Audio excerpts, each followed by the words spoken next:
Baruch atah asher anat melecha ha'olam asher kedishanu mitzvotav v'tzivanu l'hitatif l'tzitzit.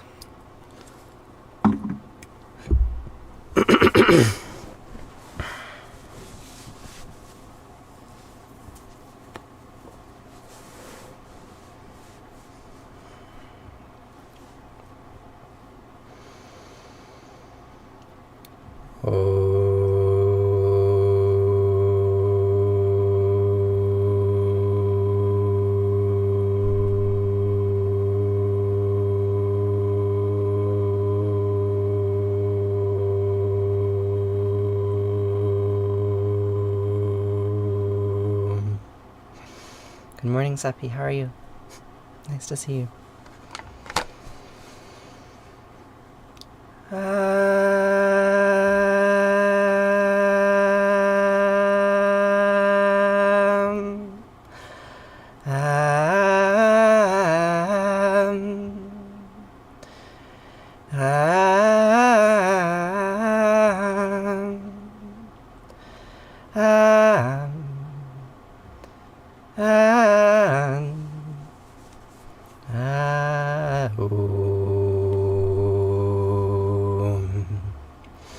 And why is the morning stressful for you? What's happening in your life today? In my life, it's I'm just glued to the feed of the walled city being destroyed. Once in a lifetime this happens, I suppose. We're gonna say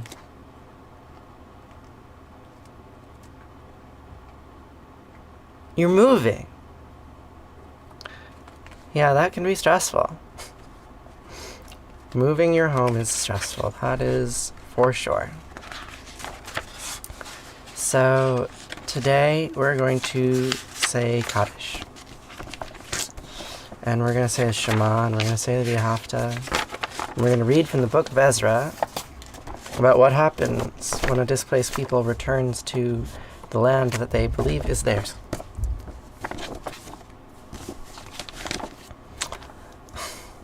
We will start with some old words from the book of Deuteronomy that were written by that displaced people 2,500 years ago. Good morning, Amy. How are you? Nice to see you. So the word Shema means listen. And the prayer goes like this. Shema HaYisrael Asher Eloheinu Yahweh Echad.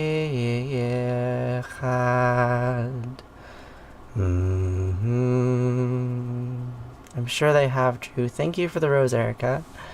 I appreciate that. I suppose I should pin the live goal, huh? That would be responsible of me. Yeah, so there's the live goal. We're gonna pin it. I like flames. Flames to remind us where we came from and where we will return. Gosh, so many roses, Erica. Thank you. A day of fasting and prayer. I am sure. Churches in Jerusalem, yeah. Wow, Erica.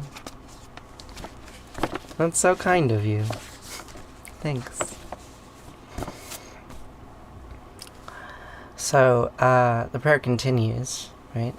Ah, so many! The goal is 100 flames, so maybe we can get there today. Or maybe we can. The prayer continues with the Vahafta. Vahafta means, and you shall love. Vahafta et anat Elohecha ובכל לבבך ובכל נפשך ובכל מאודך אביך יורך הדבר מהם ההילה אשר נוחי מצווך היום על לבביך ושיננתם לבניך ודיברת בם בשבתך בביתך ובלכתך בדרך ובשכבך ובקומך וקשרתם לאות על ידיך אביך יהיו לטוטפות בעיניך וכתבתם על מזוזות ביתך ובישעריך. Thank you so much, Erica. You are too kind. It is reassuring to know that my time here is valued. Especially now, it feels like my presence in this space, in this world, is a little futile, What can I do across the sea to stop a genocide from occurring that was fated long ago?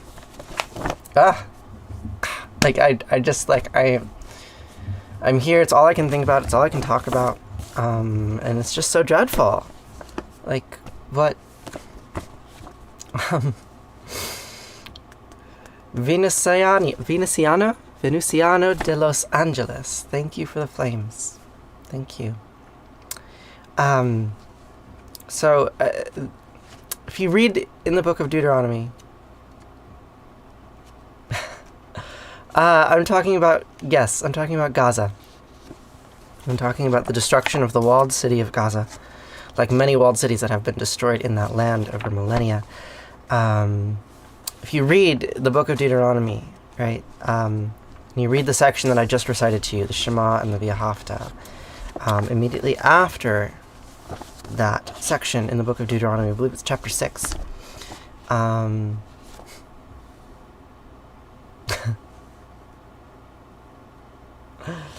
that's basically all we can do here, and that's not, none of us have a direct line to Benjamin Netanyahu. None of us can tell him that he's behaving like a lunatic. In any case, if you read in the old book that has inspired Benjamin Netanyahu, there is a set of phrases after the Vahafta. It goes like this: V'chaya ki v'chaya Elohecha el ha'aretz asher nisba levatecha levram niskach ol Yaakov latet lach avrim gedolot v'tavot asher lo vanita uvatim miliim kotiva asher lo milata uverot hatzavim asher lo hasatva ke'arim v'zitim asher natata ve'alachta ve'shavata hishamer lecha pentishchach et Yahweh asher tishacha mi'eretz Mitzrayim mi'bet avadim. There's something in my eye. There we go. When Yahweh Eloheinu brings you into the land that he swore to your fathers, Abraham, Isaac, and Jacob, to assign to you, great and flourishing cities that you did not build. That's the one. Houses full of all good things that you did not fill. Hewn cisterns that you did not hew. Vineyards and olive groves that you did not plant. And you eat your fill. Take heed, and do not forget Yahweh, who freed you from the land of Egypt, the house of bondage. Splot, the hate that I receive is minuscule. Minuscule compared to the hate that others are receiving right now. Right? It's nothing. Thank you for the flames. I'm glad you're here, Brayden. It's nice to see you too. Yeah, I'm feeling like the world has fundamentally changed, and I'm witnessing it from afar, having no idea what to do. Yahweh, yes. Yeah, Yahweh says that when you go into a land that is not yours, and you conquer cities that you did not build, and you destroy houses that you did not fill, and you dry up cisterns that you did not hew, and you destroy vineyards and olive groves that you did not plant, remember Yahweh, who freed you from the house of bondage and could return you there in a moment's notice, and will do so. The God of Moses, yes. The God who frees people from bondage and enslaves them in the same breath. Here we are, right? I've been saying these words with you all for years now. Maybe, I suppose, in preparation for this very moment. It's difficult to say. I'm just horrified. Don't know what else to do or say. So we'll read from this book, the book of Ezra, which documents, hallelujah, praise the living God. Drew, you have a way with words. So the book of Ezra documents the return of the Babylonian exiles to Jerusalem after their city was destroyed, and it documents their attempts to rebuild it, and the xenophobia and elitism that they expressed in that process, and hopefully that can tell us something about what is happening today. Chapter 5 begins like this: The prophets Haggai and the prophet Zechariah, son of Iddo, prophesies that the Jews in Judah and Jerusalem, inspired by the God of Israel, prophesied to the Jews. Who was the God of Jesus? Yahweh. Yahweh, Terry. Thereupon Zerubbabel, son of Shealtiel, and Jeshua, son of Jodiac, began rebuilding the house of God in Jerusalem with the full support of the prophets of God. At once, Tatenai, governor of the province beyond the river, Shethar-bozenai, and their colleagues descended upon them and said this to them: Who issues orders to you to rebuild this house and complete its furnishing? And then the official said to them, What are the name of the men who are engaged in the building? But God watched over the elders of the Jews, and they were not stopped, while a report to Darius and a letter was sent back in reply to it. And this is the text of the letter that Tatenai, governor of the province beyond the river, and Shethar-bozenai and his colleagues, the officials beyond the river, sent to King Darius. They sent him a message to him, and this is what was written: To King Darius, greetings, and so forth. You're so welcome, Venusiano. Sending love from New York, another historically colonized territory. You know, everyone lives on stolen land. Every single one of us. Who was Baal? Who was Baal? Baal was the god of the Canaanites before Yahweh displaced him and assumed his identity.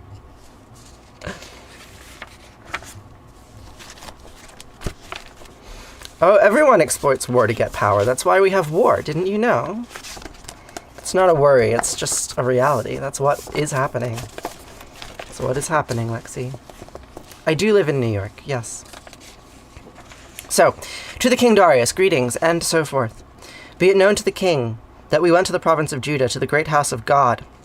It is being rebuilt of hewn stone, and wood is being laid in the walls. The work is being done with dispatch and is going well. Thereupon, we directed this question to the elders: Who issued orders to you to rebuild this house and complete its furnishings? We also asked their names so we could write down their names of the leaders to give you information. This is what they answered us: We are the servants of God of heaven and earth. We are rebuilding the house that was originally built many years ago. A great king of Israel built it and completed it. But because our ancestors angered the God of heaven, they were handed over to Nebuchadnezzar the Chaldean, king of Babylon, who demolished this house and exiled the people to Babylon. But in the first year of King Cyrus of Babylon, King Cyrus issued the order to rebuild this house of God. Also, the silver and gold vessels of the house of God that Nebuchadnezzar had taken away from the temple in Jerusalem and brought to the city of Babylon, King Cyrus had released them from the temple of Babylon to be given to one called Sheshbazzar, whom he had appointed governor. He said to him, Take these vessels, go deposit them in the temple in Jerusalem, and let the house of God be rebuilt on the original site. Okay. That same Sheshbazzar then came and laid the foundations for the house of God in Jerusalem, and ever since then it has been under construction, but it is not yet finished. Not yet finished. And now, please the king, let the royal archives there in Babylon be searched to see whether it is indeed an order has been issued by King Cyrus to rebuild this house of God in Jerusalem. May the king convey us to his pleasure in the matter. So, did King Cyrus order the rebuilding of the Second Temple? Did Joe Biden order the destruction of the city of Gaza? He permitted it. He is permitting it. That's for sure. So we will continue. We'll read chapter 6. How long is chapter 6? Yes, we can absolutely read chapter 6. Thereupon, at the order of King Darius, they searched the archives where the treasures were stored in Babylon. But it was the citadel of Ecbatana in the province of Media that the scroll was found in which the following was written. Have you heard of the Cyrus seal? Cyrus seal? Drew, you must have encountered this seal in your studies, yeah? Thanks for sharing the live, user. Appreciate that. So the Cyrus seal, according to the book of Ezra, which is not actually quoting the Cyrus seal, but you can look up the Cyrus seal on Wikipedia. It says something similar, a little vaguer, a little less bombastic than the book of Ezra, but it does basically say the same thing. Memorandum. In the first year of King Cyrus issued an order concerning the house of God in Jerusalem. Let the house be rebuilt, a place for offering sacrifices, a base built up high. Let it be 60 cubits high and 60 cubits wide, with a course of unused timber for each 3 courses of hewn stone. The expenses shall be paid by the place, by the palace. Right, so the Cyrus seal doesn't actually give descriptions of the size of the temple. It just says, let the Jews return, basically. Let them return to the land that was stolen from them. Let them steal land from the people that are living there now. Doesn't say that second part, but that's implied. And the gold and silver vessels of the house of God that Nebuchadnezzar had taken away from the temple in Jerusalem and transported to Babylon shall be returned, and let each go back to the temple in Jerusalem where it belongs. You shall deposit it in the house of God. Excuse me. Han, I am reading from the book of Ezra, which is an account written about 200 years after the rebuilding of the Second Temple, and it recounts the return of the exiled Jews from Babylon and the violence that they did in order to get their temple rebuilt. The book of Ezra. When the war broke out, I felt like this was the book to read on the stream, because it says something about the religious psychology that is motivating the landscape right now. So, excuse me. So Nebuchadnezzar had taken away from the temple of Jerusalem and transported to Babylon, and all those goods shall be returned, and each go back to the temple in Jerusalem where it belongs, and you shall deposit it in the house of God. Okay. Now you, Tatanai, governor of the province beyond the river, Shethar-Bozenai and colleagues, the officials in the province beyond the river, stay away from that place. Allow the work of the house of God to go on. Let the governor of the Jews and the elder of the Jews rebuild this house on its site. And I hereby issue an order concerning what you must do to help these elders of the Jews rebuild this house of God. The expenses are to be paid to these men who dispatch out the resources of the king. The United States government military-industrial complex shall rebuild the walls around the city of Jerusalem. Did you know that's what they did? Have a good day. Have a good day, Brayden. Have a nice day at work. The expenses are to be paid to these men and dispatch the resources of the king, Joseph Biden, derived from the taxes of the province beyond the river, so that the work must not be stopped. They are to be given daily, without fail, whatever they need of young bulls, rams, or lambs, as burnt offerings for the God of heaven, and wheat, salt, wine, and oil, at the order of the priests in Jerusalem, so that they may offer pleasing sacrifices to the God of heaven, and pray for the life of the king and his heirs. I also issue an order that whoever alters this decree shall have a beam removed from his house, and he shall be impaled on it, and his house confiscated. Sound familiar? Beams removed from the house, and they shall be impaled on it, and his house confiscated. Oh.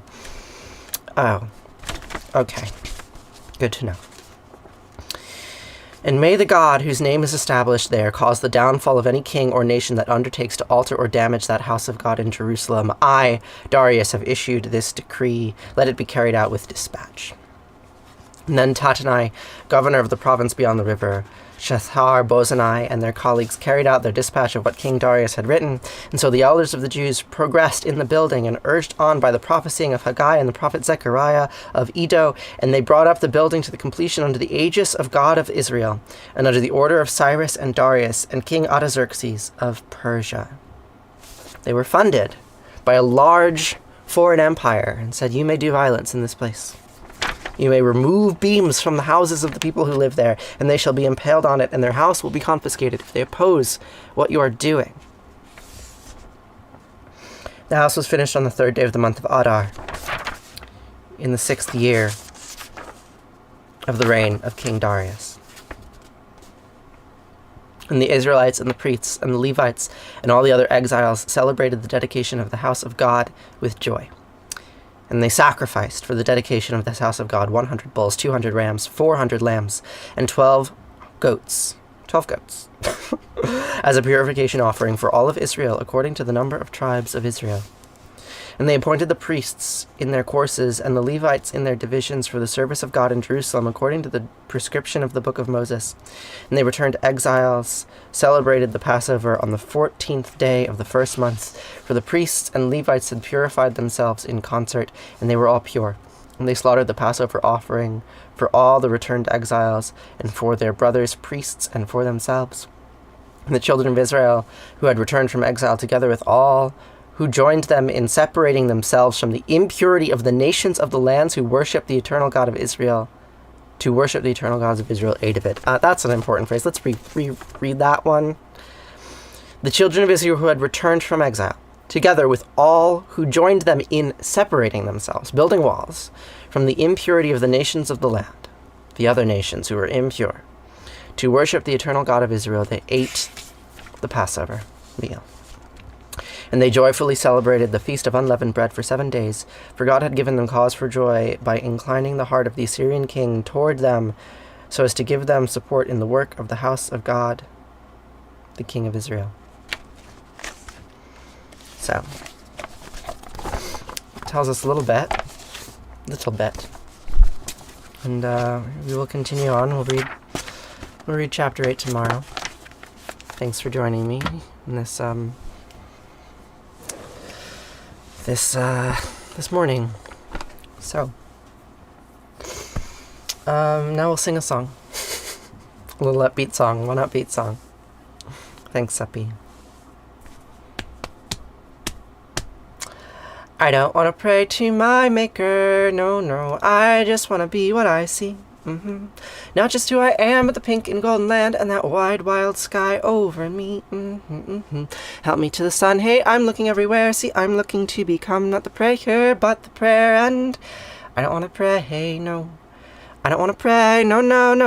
I don't want to pray. We don't want to pray.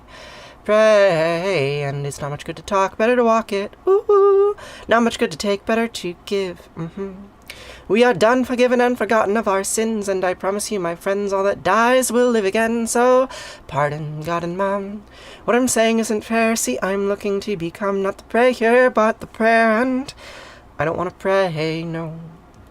I don't want to pray, no. I don't want to pray, we don't want to pray. And love, Allah made love, and Yahweh made hate. Asher made good, and Anat made bad. Eloheinu made love, and Yahweh made hate. And love, Allah, God made, but I don't want to pray to my maker, no. I just want to be feeling free. Not like in a book or the leaves of trees that shook from a word that means only not a thing. No. Pardon, God and Mom, what I'm saying isn't fair. See, I'm looking to become not the prayer, but the prayer. And I don't want to pray, no. I don't want to pray, no. I don't want to pray. We don't want to pray. I love, Allah made love, and Yahweh made hate. Asher made good, and Anat made bad. Eloheinu made love, and Yahweh made hate. I love, Allah, God made me.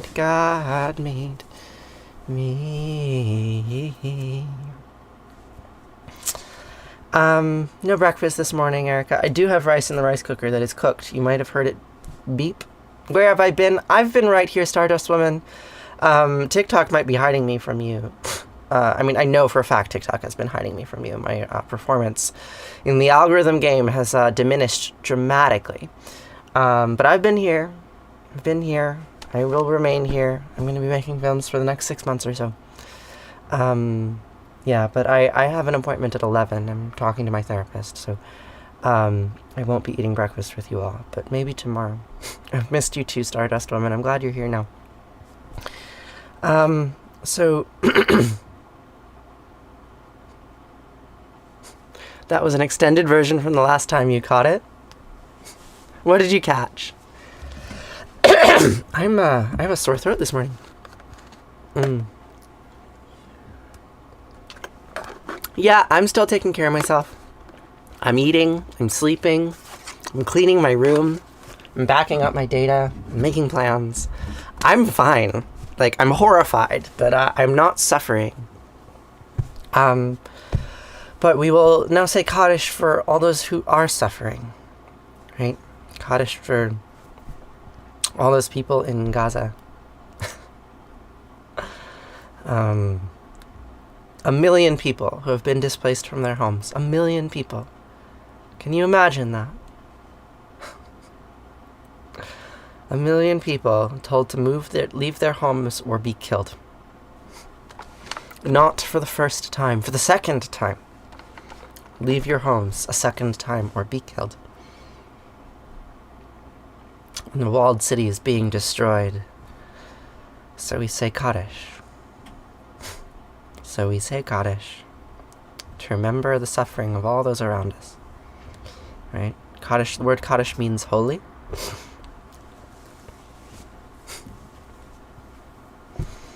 Yeah, indeed.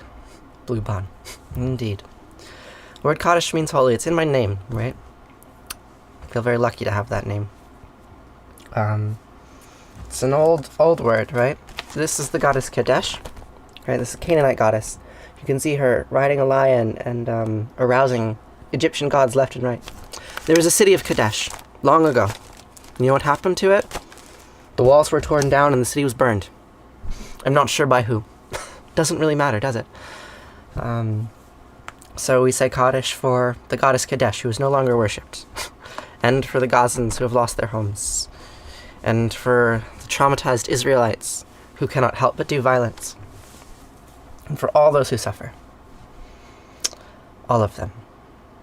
So for the last 2,500 years, my ancestors have said these words in response to death, and we will continue to say them for as long as there is death in the world. Yikadal v'yikadash Shema Rabbah. B'yama divrachyote v'yam lich malchute b'chayachon v'yam echon v'chayed kol beit Yisrael b'agalau b'zman kariv v'yamru. Amen. Yehe Shema Rabbah miva'arach li'alam almei almaya. Yitbarach v'yishtabach v'yitba'ar v'yirman v'yinazeh v'yitadar v'yitaleh v'yitalal Shema d'kudisha b'richu. Leila min kol birchata v'shirata tushvechata v'nechimata de'yamiran b'yama v'yamru. Amen. Yehe Shlama Rabbah min Shemaya Yechayim Aleinu v'yachal Yisrael v'yamru. Amen. O say shalom b'mramav, huya say shalom, aleinu v'yochol Yisrael v'yimru. Amen. O say shalom b'mramav, huya say shalom aleinu, v'yalechol Yisrael v'yimru v'yimru. Amen. Thanks for joining me today. I will be here tomorrow to say these words again and again and again.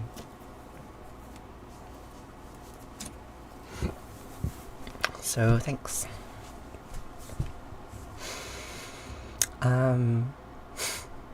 Thank you, Aaron.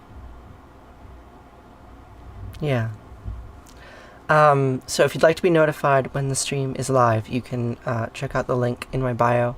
You can join the Discord server, and I post a notification whenever I go live. Thank you, Liv. And you can check out my Patreon if you'd like to support the stream. Oh god, Lexi. I have no advice at all. I wish, I wish there were a Jewish community that I felt like I was actually a part of. This is my religious community right here on TikTok.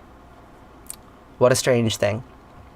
I was planning on going to Israel next month. We'll see if that happens. Yeah.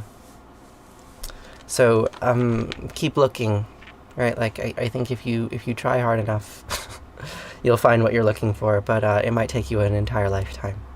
Or more. It might take several lifetimes. You know? We have been yearning for the promised land forever, and sometimes that yearning brings us to terrible places. Oh, it's just cheap stuff. Cheap stuff from Amazon. I don't know.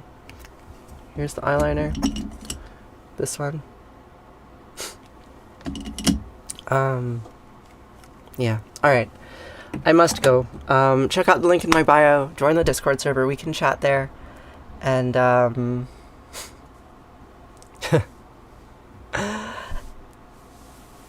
yeah. Thanks. Yeah. I'll see you tomorrow. Farewell.